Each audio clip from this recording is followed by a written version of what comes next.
Ramdam sa mga bus terminal ang pagdami ng mga biyaherong piniling mag-commute kesa magdala ng sariling sasakyan ngayong Semana Santa dahil sa sobrang mahal ng presyo ng krudo. Ang problema, yan din ang dahilan kung bakit kumonti naman ang bilang ng mga bus. Kaya sa ilang terminal, pinapatos na ng mga pasahero kahit tayuan, makabiyahe lang. At mula po sa Parañaque Integrated Terminal Exchange o PITX, nakatutok live si Oscar Oida. Oscar.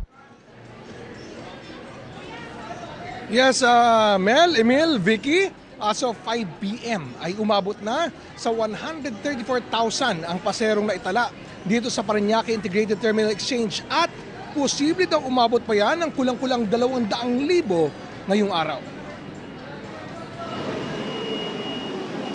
Inaasahan nga abot sa 200,000 na pasero ang dadagsa ngayong araw dito sa Parañaque Integrated Terminal Exchange o PITX.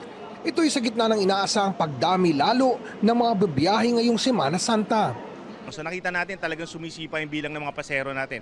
Talagang naman nakaka-contribute na yung mga dati nating private motorists na ngayon nagko-commute na lang kasi nga dahil sa taas ng presyo ng produktong petrolyo. So nakikita natin yung trend na yan na magpapatuloy lalong-lalo na pagdating ng Wednesday.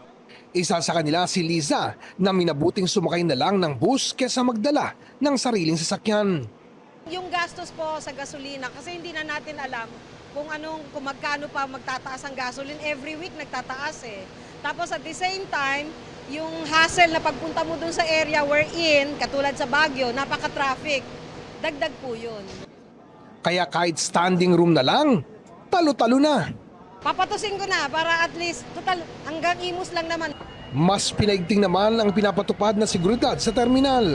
Kanina, nagsagawa ng inspeksyon ng Parañaque Police at Highway Patrol Group para matiyak na nasa ayos ang lahat. Kinumpirma naman ng PITX na 3 bus driver ang nagpositibo sa random drug testing ng LTO kahapon dito sa terminal. Sila ay immediately kinonfiscate yung mga license nila, no? Sasailalim sila sa confirmatory test sa DOH. Pero for now, hindi sila makakapag-drive. Di naman naiwasan ng ilang pasero ang mangamba kaugnay nito. Nakasalala yung kaligtasan ng mga pasahero. So, kung maaari, yung maging lang na hindi dapat gumagamit.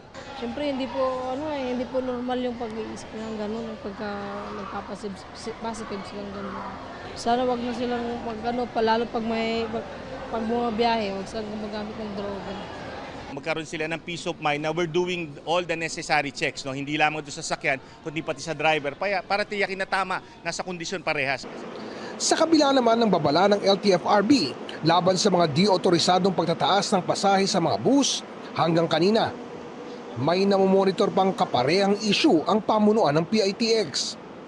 Kanina, meron na naman tayo natanggap na reklamo sa isang ordinary bus or non-aircon bus. No? Ang sinasabi ng pasahero, dati 1,000 lang to, ngayon 1,200 na. So we gathered that information, we're verifying kung talaga naman nagtaas siya, and then we'll submit the same to LTFRB para sa kukulang investigasyon at kung kinakailangan, di patawan din ng parusa.